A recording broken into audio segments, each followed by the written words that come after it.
Тірі адамның тіршілігі өлгенде таусылған ба?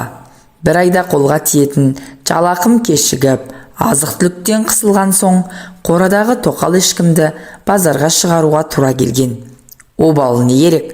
Қолдағы адал малым жарады. Базарға кірмей жатып ақ, сүйегі ірі, бітімі келіскен оған бірден құда түсушілер қатары тым көбейіп кетті. Ақыры діттеген бағам болып, әп-сәтте ешкімді саттым да жібердім. Сонымен қалаға әжептәуір ақша түскен соң көңілденіп, ыңғылдай ән салып жүріп, базарды емін-еркін аралауға кірістім. Одан ыстық бәліш жеп, бір саптаяқ сыраны да рахаттана өңешке қарай қылғытып алдым. Кенет, «Әй, ерке бала, тоқташы!» деген дауыс ту сыртымнан шықты. Кімге? Маған айтып тұрма деген оймен басымды селқос бұрып, жан-жағыма қарасам, бір апай маған қарап, қолын бұлғап тұр екен. Кім, мен бе дегендей өзімді ымдап көрсеттім. «Иә, сен, не, танымай қалдың ба, ерке бала?» деп жаныма жақындап, қолымды алып жатыр. Мен аң-таң күйде бейтаныс жанның жүзіне барлай қарадым. Орта бойлыдан төмендеу келген, қызыл шырайлы, үлкен көздерінің айналасын ұсақ әжімдер торлаған, жас шамамен 45 пен 50 жас аралығындағы апай мені көргенде қуанып кеткендей, қолымды қысып, жуық арада жібермес болар. Үстіне арзандау көгілдір пальто, басына қалың орамал мен шандып байлап алған бұл кісі кім екен деген ой бар іштей. Сен әулие болсаң да мені танымай тұрсың ба осы қу бала? Шыныңды айтшы, мен кіммін? деп бейтаныс апай одан әрі маған ыстық ботқаша жабыса түсті. Ақиқатына көшсем, танымадым апай, деп күмілжідім. Бәсе, бірден қайдан тани қоюшы едің? Біз байғұс басынан жаз өтіп, күзі келген сорлы пенде емеспіз бе? деп жаңа ғана жарқырап тұрған апай бірден төмендеп кетті. Бұдан 25-30 жыл бұрын бұрынғы ауылыңдағы Зейнеш деген озат сауыншыны білуші ме едің?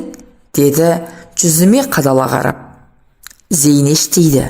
Көз алдыма бұдан көп жылдар бұрынғы әппақ сазандай әдемі келіншек тұра қалды.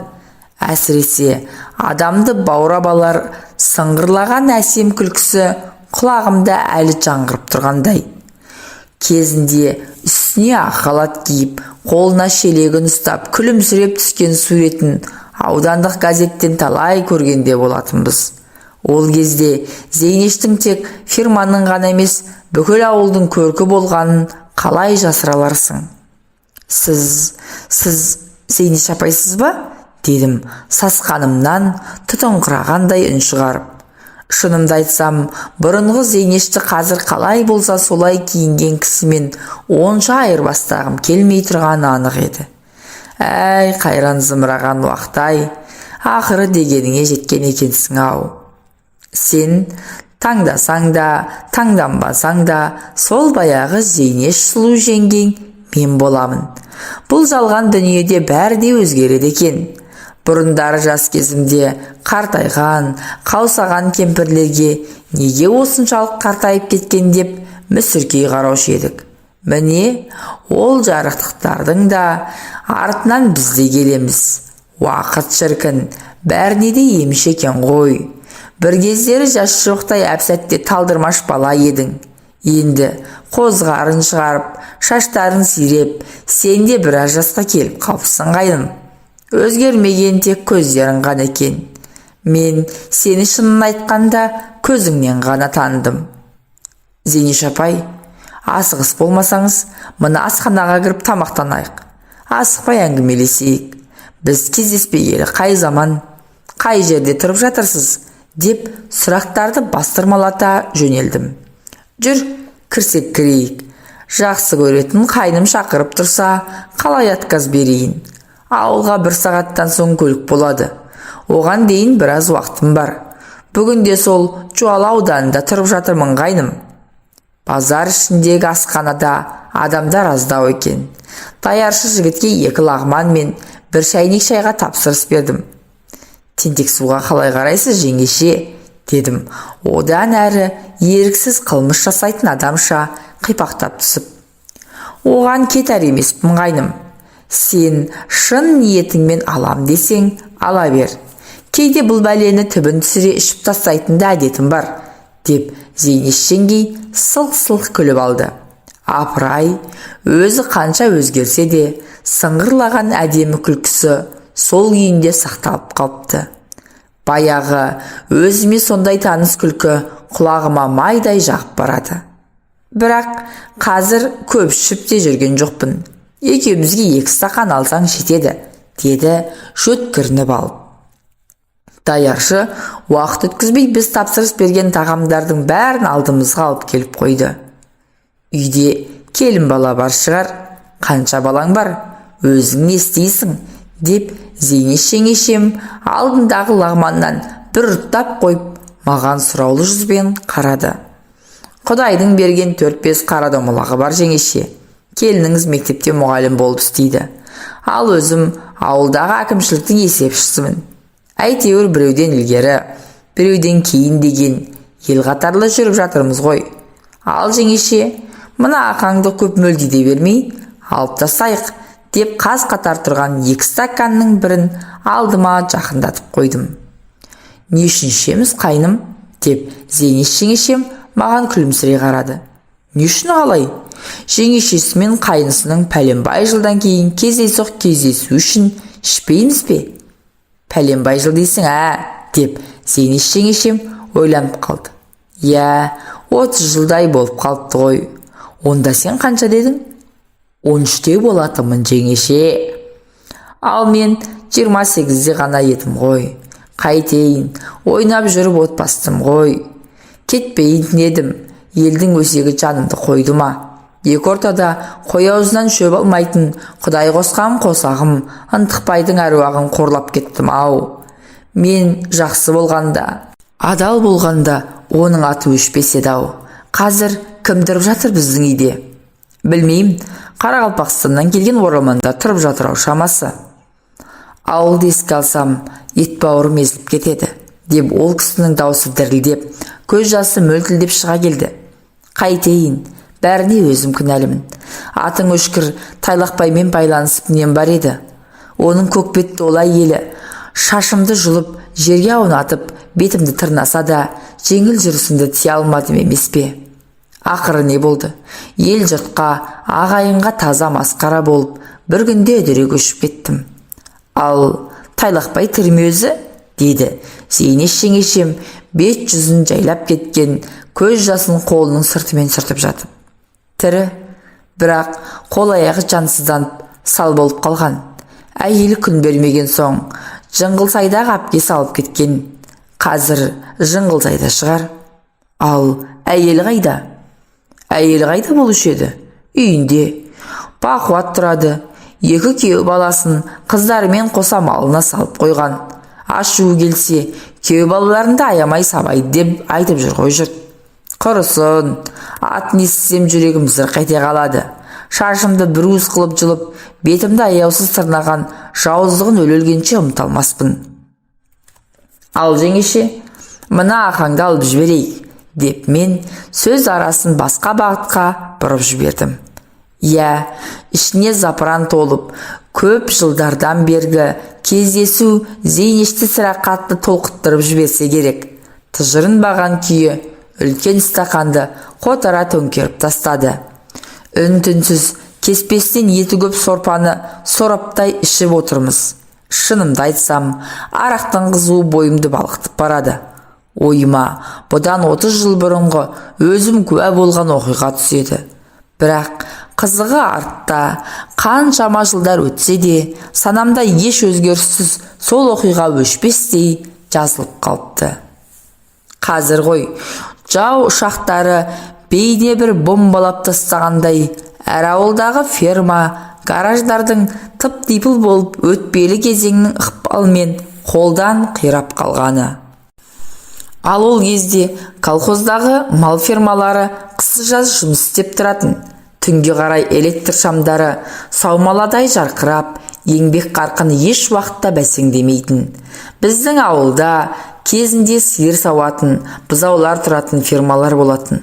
Ол жерде менен 6 жас үлкен әпкем де сауыншы болды.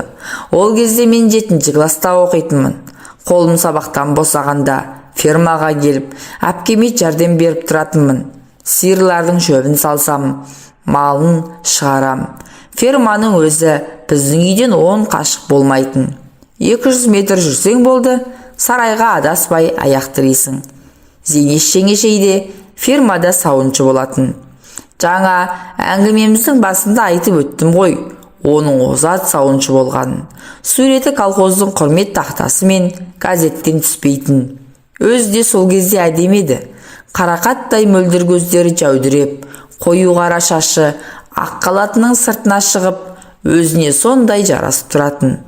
Жан баласына бой ұрып сөйлемейтін.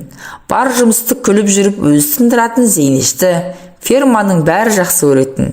Әсіресе еркектер жағы гүлді көрген көбелектей, ол не айтса да ұшып кетуге әр қашанда әзер екендіктерін байқатып алатын. Бір күні ауылдың ескі клубында үнді киносы болатын болды. Үйдегілер бір ауыздан сол киноға баруға дайындалып жатты. Бірақ бір әттеген айы дәл сол күні әпкемнің қоңыр пальтосы фермада қалып кетіпті. Ал пальтосыз киноға қалай бармақ? Енді не істеу керек? Әпкем амалы жоқтықтан маған келіп жалынды. Егер фермаға барып пальтомда келіп берсең, ақысына 1 сом берем деді. Ақша берем дегенде құлаққа жаққанымен бірден көне қойдым. Өйткені қараңғы түсіп қалған, қорқам деп те тағы бір айттым. Қорықсаң, Бөрібасарды ертіп алсайшы, деді әпкем, қиылып қоймай. Жарайды, барайын, бірақ алдымен ақшаңды бер, дедім қасарсып. Ақшасын берді, оны жақсылап қалтама салып алдым. Одан әрі Бөрібасар екеуміз фермаға қарай бет алдық. Келсек, сарайдың шығыс жақтағы қақпасын іштен іліп қойыпты. Оның ар жағында кішкене есікті итере жүріп, әрең дегенде ішке кірдім. Ұзын түреудегі шегеде ілулі тұрған әпкемнің пальтосын алып, енді қысылыспай басқа есіктен шығайын деп ойладым. Сиырлар тұратын сарайдың ішінде ешкім жоқ. Электр шамдары самаладай жанып тұр. Даладағыдай емес, ішінде малдар болған соң ба, сарай іші жып-жылы. Кей сиырлар жатып алып, күйіс қайырып тұрса, кейбірі құрғақ шөпті бырт-бырт үзіп жеп тұр. Әпкемнің пальтосын қыса ұстап келе жатқан мен кенет жердің астынан шыққандай күңгірлеп шыққан дауыстарды естіп, селк етіп тұра қалдым. Әлгінде сарайдың ішінде ешкім жоқ сияқты еді. Бұл дауыстар қайдан шығып жатыр? Жоқ әлде мал бағушылар ма? Жан-жағыма барлай қарасам, өз орындарында қас-қатар тұрған сиырлардан басқа көзге ешкім көрінбейді. Құлағыма шалынған әншейін бір нәрселер шығар деп алға жүре беріп едім, булыққан, ыңыранған дауыстар шықты. Қытығымды келтіріп жібердің ғой. Жайырақ сүйші жаным, деген әйелдің қылымсый шыққан дауысын анық естідім. Қайдем енді? Өлем бе? Бір сен үшін бәрін таза жиып қойып едім. Ой жаным, сол ақтамағыңның иісінен айналдым. Тағы да сүйейінші жаным. Жер астынан күңіренге шыққан бұл дауыс еркектің даусына ұқсайды. Ойбай, тұншықтырып жібердің ғой. Не бәле, аузың сасып кетіпті ғой. Күні бойы пияз жегенсің бе? Жоқ әлде үйіңде пияздан басқа ешнәрсе жоқ па? Әйелің саған пияздан басқасын бермейді шамасы. Шыныңды айтшы тайлақпай, деп әйел сыңғырлай күлді. Соның атын бүгін атамашы жаным. Сенен өтінемін, деген еркектің даусы гүрілдей шықты да, сол сәт олар күреске түскен палуандай опыр-топыр болды да кетті. Сонда ғана байқадым, сүт қабылдайтын жердегі шағын жайдан шығып жатыр екен ғой әлгі күбір-сүбір сөздер. Бірақ өздері көрінбейді. Соған қарағанда екеуі дәуде болса, бос ақырға жайғасқан ау шамалысы. Дауысы сондай таныс, тайлақпай дейтін еңгезердей жігіт осы ферманың сиырын бағады.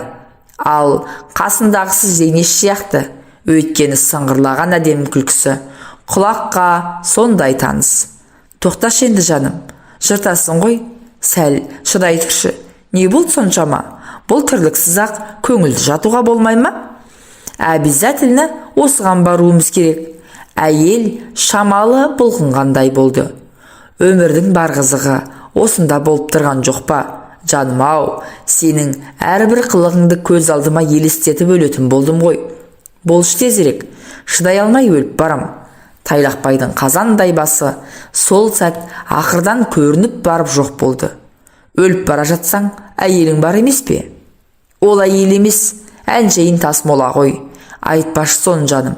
Одан кейін ақырдың ішінде тағы дүбір-дүбір басталып кетті де, бір кезде әйелдің ойбай ақырын деген даусы қатты шығып кетті. Ох, жаным, жанбасым, деді оған жауап орнына Тайлақбайдың әндете үн қатқаны. Еркек пен әйелдің жер астынан күмбірлей шыққан дауыстары пышақ кескендей саптиылды да, одан әрі шектен тыс ах-ух деп ыңырси шыққан дауыстары еміс-еміс естіліп жатты. Ал мен оқтау жұтқандай сол жерде табжылмай тұрып қалыппын. Көкейімде еркек пен әйел дегеннің қандай болатыны, олардың қандай сұм әрекетке баратынын әлде мойындай қоймайтын бір сезім билеп тұрған еді. Менің пайымдауымша, өмірге ұрпақ әкелу адал жандар арасында бұлайша болмаса керек еді. Сөйтсем үлкендер жағы адамның аузы бармайтын тағылық әрекеттерге осылай барады екен-ау. Сол кезде 13 жастағы періштедей тұнық менің балғын жүрегімде үлкендерге деген жиренішім бүршіксіз сезім жарып тұрды. Мұндай сұмдықты бұрын көрмеген мен әлгі қарғыс атқан жерден тезірек сытылып шығып кетпек болғам. Қас қағымда аяғым малақ сыртынан кетпенді қағып кетіп, ол шелекке соқтығысып, бір сәтте сарайша азан-қазан болды. Шалбарының ауын асығыс түймелеп жүгіріп келген Тайлақбай мені көріп состиып тұрып қалды. Сасқанынан, «Неғып жүрсің мұнда, інішегім-ау?» деп жорта ақырын түкіріне берді. «Әпкемнің пальтосы осында қалып кеткен, соны алуға келдім», дедім, жай барақат өзімше еш нәрсе білмеген болып. «Әй Тайлақбай, ол кім екен?» деп үсті басын түзеткен болып, Зейнешке жанымызда келді. Қызыл шырайлы, жүзі ерекше құлпырып кеткен оның тамағының 3-4 жерінде қып-қызыл белгі қанталап білініп қалыпты. Қосанары бұлтиып тұратын көйлегінің алдыңғы түймелерінің орны ауысып кеткен. Бірақ оған қарайтын Зейнеш пе? Келіп, менің басымнан сипалай бастады. Кім екен десем, өзімнің кішкене қайным екен ғой. Әпкеңнің пальтосын алуға келдің бе? Өй, айналайын сол, деп барынша сыңғырлай күліп, болған оқиғаны білдірмеуге тырысты. Сасқан үйрек артымен сүңгиді дегендей, Тайлақбай қалтасынан ұзақ қармаланып, бүтін 3 сомды алып шықты. «Мә, мынаған кәмпит алып же. Бірақ бүгінгі көргеніңді ешкімге айтушы болма. Біле білсең, сен де еркексің, мен де еркекпін. Ал нағыз еркектер бірін-бірі ешқашанда сатпайды. Кейін үлкен болғанда бәрін өзің түсінесің. Келістік пе?» «Келістік», дедім мен. «Менен қорықпай-ақ қойыңыздар. Ешкімге айтпаймын. Бірақ мына ақшаларыңызды алмаймын. Маған керек емес». «Жоқ, оның болмайды», деп Тайлақбай 3 сомды енің менің қалтама өз қолымен тықпалады. «Сен қай класста оқисың?» «7-ші. Онда кітап дәптер сатып аласың. Болмасақ киноға барасың. Жігітке ақша қанша керек болады?» «Ол үнемі керек. Мүмкін қыздарға подарка аларсың. Әзірге осыған қанағат ете тұр. Кейін айлық алғанда Зейнеш апайың да саған бір сыйлығын жасар». «Неге жасамайым? Жасайын. Әдемі көйлек сатып алып беремін. Мұндай әдемі қайныма», деп Зейнеш сөзінің аяғын өзінің сыңғыр күлкісімен бітірді. «Сонымен қойшы, олар мені сол түні барынша ырза етіп шығарып салды. Енді фермаға барған сайын ғашық жандар менің қимас жандарыма айнала бастады. Бала ғой деп жатсынбай бар сырларын ақтаратын болды. Сөйтсем, олар бұрыннан бірін-бірі ұнатады екен. Оның үстіне сүймей қосылған Тайлақбайдың әйелінің күйеуіне деген мейірімі мүлде жоқ көрінеді. Өз әйелінен алмаған жылы шуақты Тайлақбай көкем Зейнеш жеңгемнен тауып жүр екен. Сұлу келіншек басында Тайлақбайды маңына жолатпапты. Бірақ уақыт ате келе өзін құлай сүйген ер азаматтың жан сырын, іңкәрлігін байқайды. Осылайша екі ұдайы сезімде жүрген кезде Зейнештің науқас күйеуі дүниеден өтеді. Сонымен өмірден талай соққы көріп жүрген сырлас, әрі мұңдас, қос мұңлық бір-біріне иек артады. Кездескен қиындықтарды бірге бөлісуге ұмтылады. Олардың бақыттарына орай бір-біріне деген ыстық ықыластарының дәнекері болып, мен қосылдым арасына. Қос ғашық енді көпшіліктен жасыратын сырларын мен арқылы жеткізгенді шығарды. Екеуінің сағынышты хаттарын, сәлемдемелерін мен тасып жүрдім. Обалы не керек? Мен елеусіз еңбегім ескертусіз қалып жатпайтынын білдім. Қалтам ақшаға толып жүрді. Кейінірек екеуінің махаббатының ыстық отына шарпылып жатқандарының үстінен Тайлақбайдың әйелі пістегіл түсіп қалмай ма? Бұрқ еткізіп, қызғаншақтың қызыл иті басына бірақ шыққан пістегіл қолына түскен күрекпен күйеуінің желкесінен бірақ ұрған. Оны естен тандыра домалатып күндесіне ұмтылғанда кімге жан беру оңай дейсіз? Зейнеш ышқырына орнынан тұрып ұстатпай кетеді. Одан арғысы тура кинодағыдай болады. Зейнеш жеңгей бір түнде өз төркіні Жуалыға көшіп кетеді.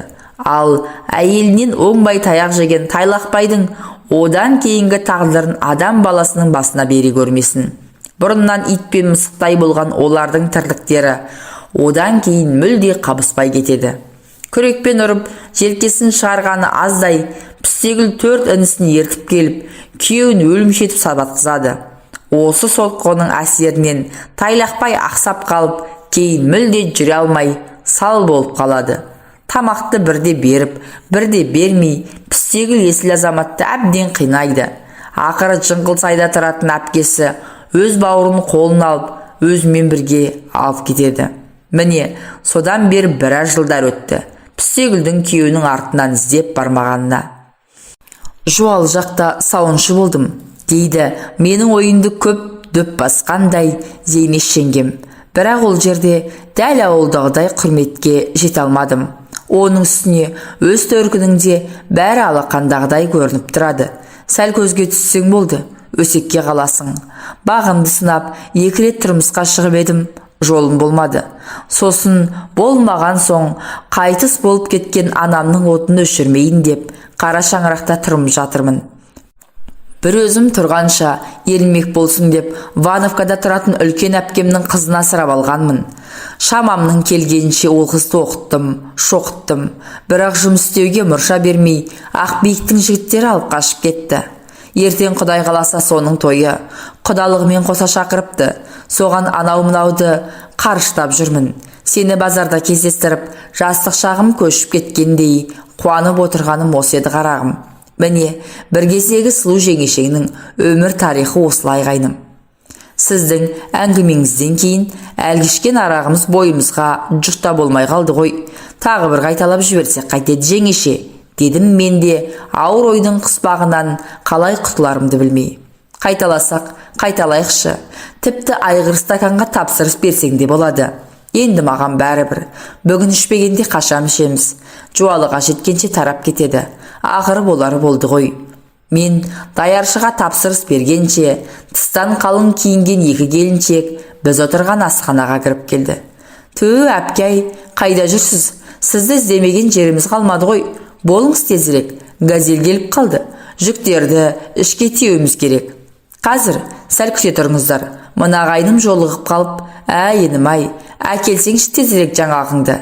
Зейнеш жеңешең екеуміз даяршы жігіт әкелген айғыр стаканды соғыстыра-моғыстыра асығыс тартып алдық. Ал, жақсы ерке бала, менен еліңе сәлем айт. Бір кездергі озат сауыншы Зейнешті әлі ауылдағылар ұмыта қоймаған шығар.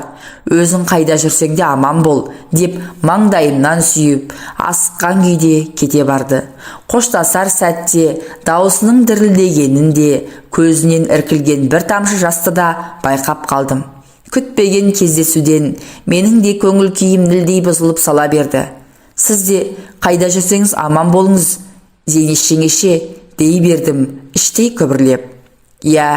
30 жыл тісімнен шығармай, сармайдай сақтаған сырымды именбей сыртқа енді шығарсам, Неге осылай еттің деп ешкімде кінәлай қоймайтын шығар. Орынтай Көмеков, Қайран Зейнеш жеңгем-ай.